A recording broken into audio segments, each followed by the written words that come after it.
Cette vidéo a été retrouvée dans les méandres les plus obscurs d'Internet. Elle était destinée à sortir pour Halloween. Elle n'a jamais vu le jour. Voici son histoire.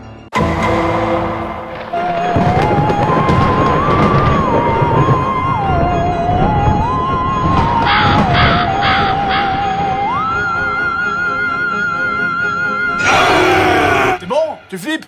Non, ça manque un peu d'accessoires quand même. Oui, de vampire! Non, ça marche pas du tout. Ouais. Faudrait essayer avec un chat, tiens. Les chats, ça fait toujours sursauter dans les films. Ah! Je suis un chat! Non, on va essayer avec un vrai chat, là, je pense. Je suis un chat vampire! Comment dire, je pense que ça serait mieux si tu le jetais, en fait.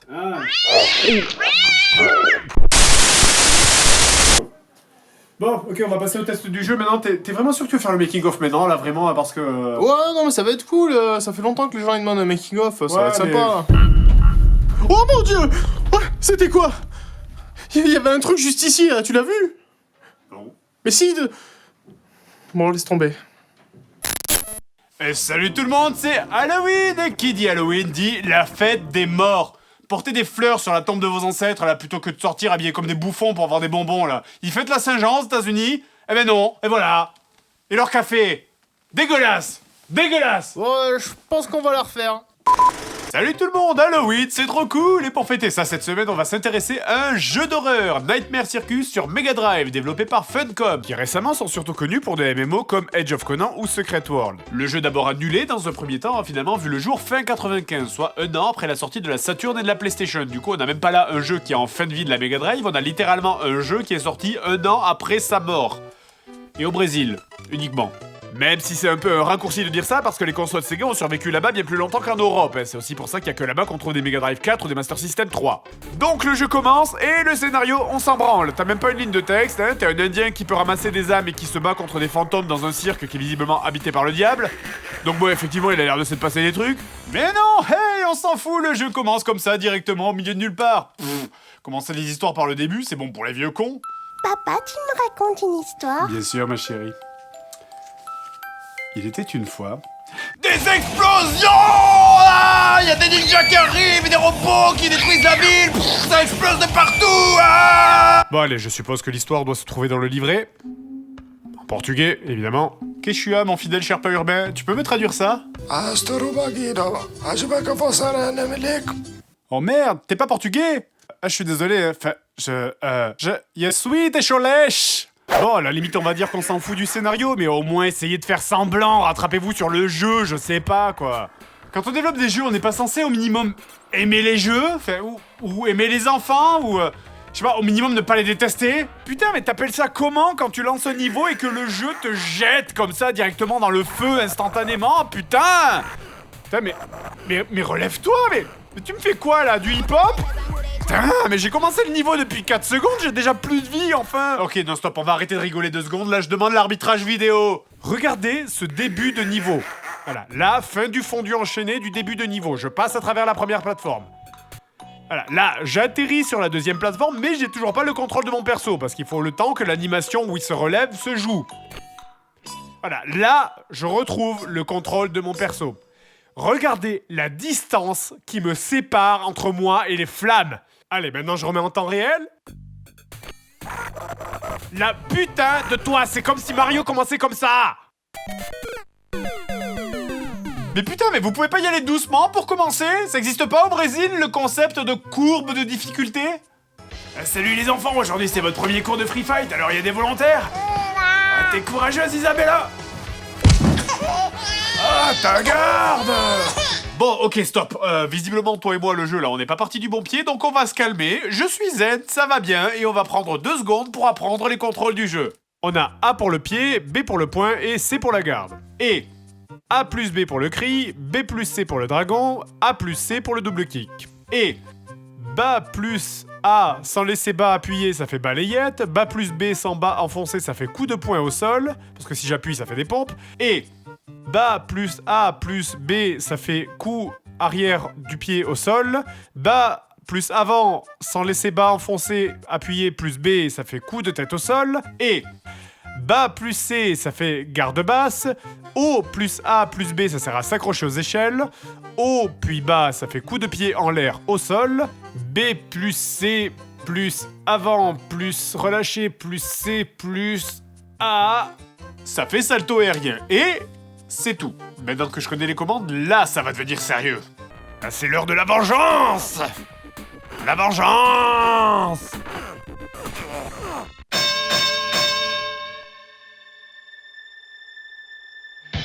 Et si je fais droite plus point plus console, ça fait quoi? Ah, mais pourquoi tu tapes ta Xbox? C'est ta Mega Drive qu'il faut frapper. Je vais pas l'abîmer, t'as vu le prix des consoles rétro? Saleté de marché d'occasion de merde! Ok. J'ai une question sérieuse. Est-ce que vous êtes stupide? Vous mettez des commandes comme ça dans un jeu de baston, pas dans un beat'em all où les 3/4 des ennemis te pètent le cul à distance? Regarde cette situation! À quoi ça me sert de savoir faire l'hélicoptère australien alors que je peux même pas approcher des ennemis, putain! Tu crois vraiment que dans ces situations-là, tu peux réfléchir à tes coups? Mais non, c'est la panique! C'est la panique et je bourre la manette en espérant vaguement toucher un truc, là! Oh, y a pas assez de boutons sur cette manette, heureusement, il existe des manettes à 6 boutons pour Mega Drive, j'ai juste à regarder le manuel. Manuel? Si. Merci, Manuel. Où est le bout... Ah, il est là. Le manuel du jeu va vous donner envie de vous crever les yeux. Bon, déjà parce que c'est en portugais, mais ça on s'en fout à la limite, mais c'est essentiellement parce que c'est n'importe quoi! Enfin, genre, regardez le tableau. Quand tu passes d'une manette 3 boutons à une manette 6 boutons, même les boutons A, B et C de base changent. Pourquoi? Genre, bon, le A reste A, mais pourquoi est-ce que le B devient X, le A plus C devient B?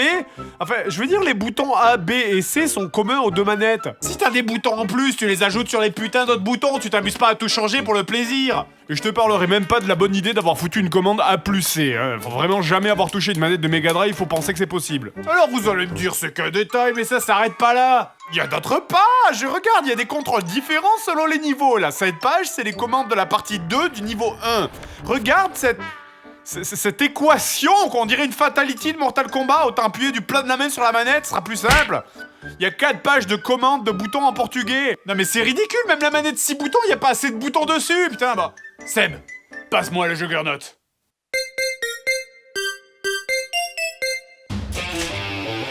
Système online. Et d'ailleurs, si t'as pas de manette à 6 boutons, mais t'es un peu dans la merde, hein. Tu peux simplement pas lancer certaines capacités. Dans votre gueule, les pauvres!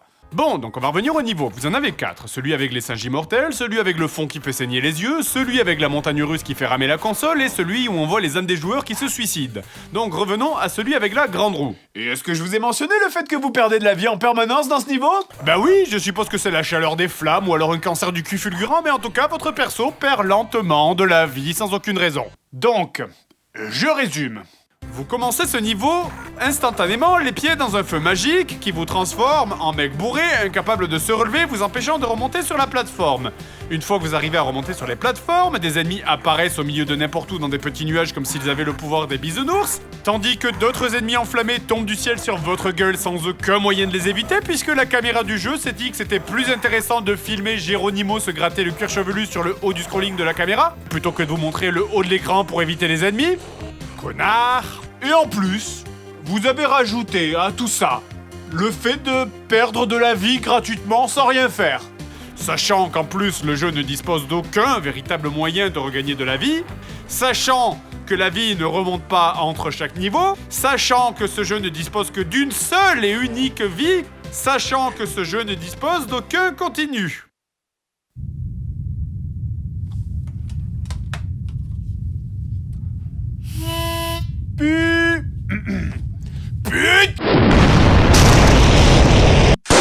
Putain d'enfoiré de merde, mais de couilles, ce jeu est complètement impossible! Pourquoi vous avez fait ça? C'est comme ça que vous deviendrez des hommes. Allez bien, putain. Allez. Vous vouliez pas qu'on l'achète, c'est ça, hein? Ça vous emmerdait, vous vous êtes dit que de toute façon, le jeu il était tout pourri, alors autant tuer les joueurs dès le début, comme ça ils éviteront de souffrir plus tard! Et ta gueule avec ce rire, putain! On dirait un Omar Sy démoniaque! Ça fait chier, putain! Et vous savez, quand j'y pense, en fait, je trouve qu'il y a vraiment un truc bizarre avec ce jeu.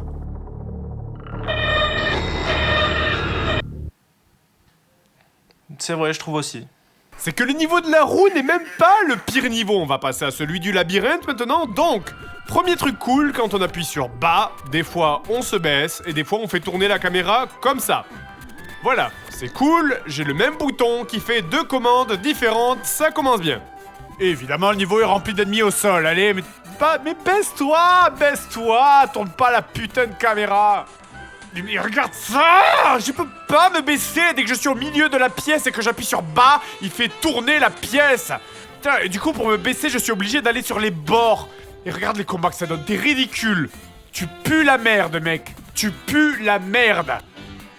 Eh ben oui, tiens, vas-y, je l'aurais foutu plus haut, moi, l'ennemi, encore, là, tiens. Débile. Et pour le reste, bah tenez les échelles, là je peux pas y aller, mais si je vais tourner la pièce, là je peux. Et regardez cette salle. Le passage pour accéder à la salle suivante du niveau, c'est là. Et c'est complètement random, genre, ah tiens non, là t'as des baskets, tu passes pas. Ah mais par contre, ben des fois tu peux. C'est, regarde, je suis passé au même endroit à 10 secondes d'intervalle et sans avoir rien fait, la même action va des fois marcher et des fois non. Le jeu... il t'emmerde. Il fait ce qu'il veut. Il est libre comme un pétale de rose qui flotte dans la brise du printemps. Ce connard. Allez, c'est bon. Va, tu sais quoi? Va te faire foutre. À partir de maintenant, tu fais ce que tu veux. Je te regarde. Allez. Putain. Bah, tu le prends vachement bien, hein. Je pensais que ça te ferait péter un câble. Je suis quelqu'un de très calme. Et cet arrière-plan dégueulasse là dans le niveau, tu te dis que peut-être c'est pour t'aider à te repérer, genre le rez-de-chaussée c'est jaune, à l'étage c'est vert, mais non! Tenez, là regardez, je suis dans le vert, je vais à droite, c'est jaune, et je reviens dans l'autre sens, c'est rouge! Enfin, comment vous défendez ça là? Comment? C'est l'œuvre du diable!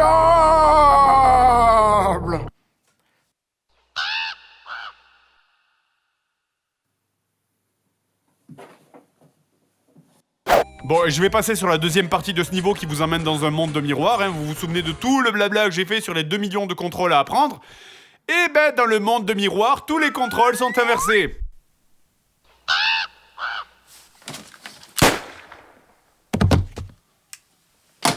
Mais le caca sur le gâteau dans ce niveau, c'est la fin. Éventuellement, en faisant n'importe quoi, vous arrivez à la 3e partie du level avec un boss. Et putain... de merde. Ok, alors... je sais que la blague du les développeurs ont pris de la drogue, on l'a beaucoup trop utilisée dans les JDG, mais on aurait dû la garder pour ce moment-là, en fait. Qu'est-ce que... ah... bordel. Et pour pas t'aider, en plus, le boss... enfin, les boss, parce qu'ils sont 2, ils sont là. Putain, arrêtez de fixer l'arrière-plan, vous allez mourir. Bon... enfin bref, les 2 boss ont exactement le même skin que toi. Ils auraient pu faire un swap color, hein, comme dans les jeux de combat quand t'as 2 persos identiques, mais non. Alors, entre le fait de forcer avec les yeux pour te concentrer, pour pas confondre ton perso avec les boss et l'arrière-plan plus la musique psychédélique, moi, j'appelle ça une tentative de meurtre. Là, clairement, là, le jeu essaye de me tuer, hein. Et évidemment, le combat est super long, hein, ça dure une bonne dizaine de minutes. Et comme certains trouvent qu'on montre pas assez de tests dans les JDG, eh bien, je vais vous montrer ce combat. Intégralement. En gros plan. Ok, là, tu sais quoi? Je pense que je vais avoir du mal à finir ce niveau parce que là, j'ai très mal à la tête. Oh, t'as dû choper un rhume. Ah, j'ai mal au ventre aussi. Bon, ben, c'est un gros rhume. Et ça, c'est quoi? Bon, je vais te chercher un dolirum. C'est pas tout ça, mais on n'a pas encore parlé des autres modes de jeu. Parce que oui, vous pouvez inviter vos divers amis et autres joyeux compagnons afin de vous encanailler tous ensemble en jouant à Nightmare Circus. Afin de bien montrer à vos amis à quel point vous puez la merde. On a donc un mode jeu de combat, un mode compétitif et un mode coopératif. Bon, bah j'ai besoin d'un 2e joueur là, tu viens Seb?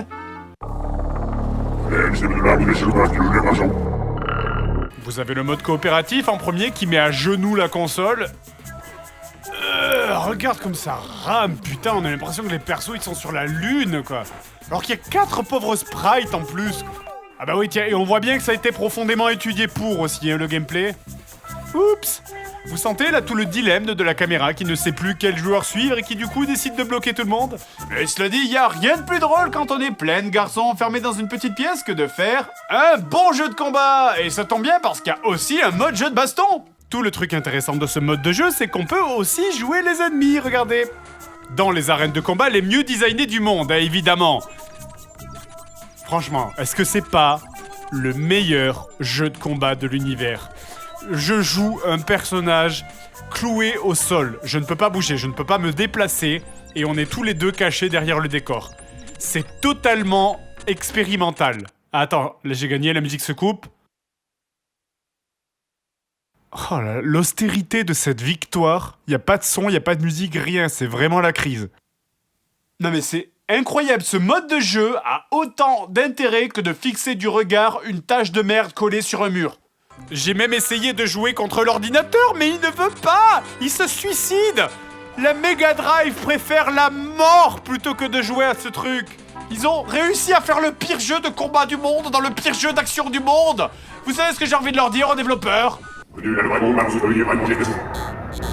la lumière, y a plus de lumière. La caméra, où est la caméra? Ok, c'est bon, j'y vois. Je crois pas que c'était un rhume. Oh mon dieu, putain, faut que je me casse d'ici, bordel. Je crois que j'ai entendu quelque chose. Faut que je sors d'ici. Oh mon dieu, c'est fermé. C'était quoi? C'était quoi?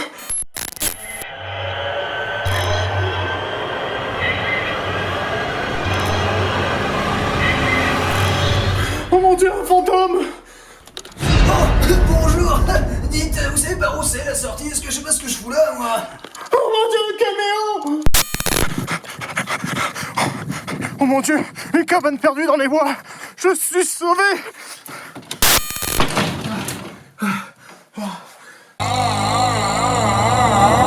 Oh putain! Oh putain, je vais crever ici, c'est pas vrai! J'ai aucun moyen de m'en sortir! Bienvenue dans la cabane du Père Noël. Bonjour Père Noël. Ah mais t'es là toi? T'as plus envie de me buter, c'est bon? C'est la magie de Noël, enculé. Allez, chantons une chanson tous ensemble. Non, mais sérieusement, personne sait pourquoi je suis en robe. Oh, et puis merde.